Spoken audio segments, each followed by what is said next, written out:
Hey boys and girls, today we'll be talking about Thābit ibn Qurra, a translator, mathematician, astronomer, poet, doctor, physicist, and magician, I guess. More importantly though, he shaped modern physics, number theory, and geometry as we know it.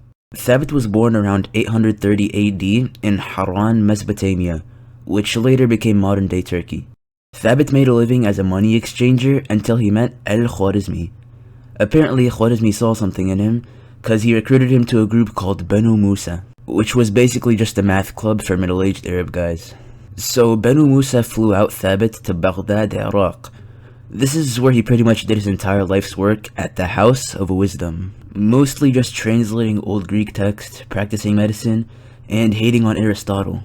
One of Thābit's more impressive feats though, was calculating the length of a sidereal year. Now, a sidereal year is basically the exact length of a year while using the stars as a reference frame instead of the sun. He calculated 365 days, 6 hours, 9 minutes, and 10 seconds. And as it turns out, he was only 2 seconds off. Back to math though, probably his most influential work and what we'll all recognize him for is his work on the Pythagorean theorem. So, the Pythagorean theorem is super old. It was known long before Thābit ibn Qurra was even born.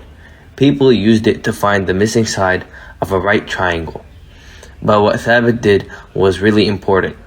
He actually proved the theorem using logic and reasoning, not just measurements.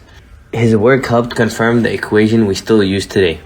A squared plus B squared equals C squared, where C is the side across from the right angle, and A and B are the other two sides. This formula has been used for centuries, and we still use it in geometry and even real-world fields like engineering and construction. But that's not all Thābit did. Another major contribution was his work with the amicable numbers.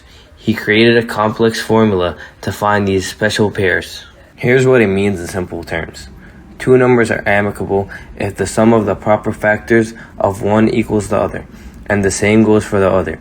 A proper factor means any number that divides evenly into another, excluding the number itself.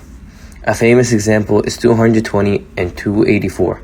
The proper factors of 220 are 1, 2, 4, 5, 10, 11, 20, 22, 44, 55, and 110. Add them up and you get 284.